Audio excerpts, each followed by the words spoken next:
আসসালামু আলাইকুম রহমতুল্লাহ। এই দেখেন, এক সেকেন্ড একটু দেখিয়ে দিই। ব্যবসায়িক হুজুরদের কাজ, এর ভিতরে কি আছে সেটাই দেখবো আজকে। আলহামদুলিল্লাহ, তিনি ভাই নামাজ পড়তে এসেছিল, আমাদের রুবেল ভাই, তার কাছ থেকে এগুলো খুলিয়েছে। আলহামদুলিল্লাহ, সেই ভাইকে হেদায়েত দান করুক এবং সঠিক জ্ঞান দান করুক। আচ্ছা, আমরা এবার দেখবো কি আছে এর মধ্যে। হ্যাঁ, দেখুন কীভাবে মানুষকে প্রতারণা করে। এই দিয়ে কোনো কিছু হবে না, কোনো উপকার করতে পারবে না কেউ। খুলে দেখো। সূরা লুকমান আয়াত নম্বর 13।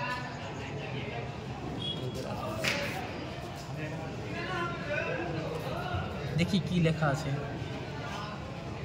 আর কি ক্ষতি করতে পারবে। ভালো মন্দ ইমানের 6টি রুকনের মধ্যে একটি রুকন হচ্ছে তাকদীরের ভালো মন্দের উপর বিশ্বাস করা। একমাত্র আল্লাহই পারেন ভালো করতে, আর আল্লাহই পারেন খারাপ। অথচ কোরআনে কারিমে সূরা লুকমান আয়াত নম্বর 13 আল্লাহ তাআলা বলছে শিরক হচ্ছে সব চাইতে বড় জুলুম। আর শিরকের সাথে সম্পর্কিত এই তাবিজ, যদি কোনো মানুষ বিশ্বাস করে যে এই তাবিজ ঝুলালে তার বালা মুসিবত দুঃখ কষ্ট বিপদ আপদ কেটে যাবে, তাহলে শিরক। অথচ অনেক ওলামা একরাম বলেছে যে ছোট শিরক, কিন্তু যদি কেউ বিশ্বাস করে তাহলে কিন্তু বড় শিরক হয়ে যাবে। যে ই দিতে পারে তখন শিরক আকবার। এটা খোলার মতন কোনো কিছু আছে? বন্ধ করো। কিছু আছে খোলা? ছি, ইয়া কি কিয়া দেখো কিছুই না। জর্দা ভরে রেখেছে নাকি গো?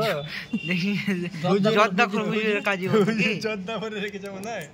এই দেখেন, ইন্না লিল্লাহ, জর্দা করে হুজুরের কাজ দেখো।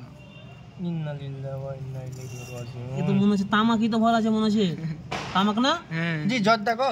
দেখি আউযু বিল্লাহ। এটা কি যে ভরা আছে, মোম দিয়ে ভরা আছে গো। মম থাকবে, সবটাতে মম থাকে বন্ধ করার জন্য। এটা বলে কোরআনের আয়াত আছে। কই আর আয়াত? কোরআনের আয়াতে কি আছে? এটাতে কাগজ আছে, হ্যাঁ, কিন্তু দেখবো কি লেখা আছে। বাটপার মানুষকে ধোকা দিয়েছে। হুজুরের ব্যবসায় লাথি মারতে এসছি আমরা। আমাদের ওস্তাদ আব্দুর রাজ্জাক বিন ইউসুফ হাফিজাহুল্লাহ হাফিজাহুল্লাহ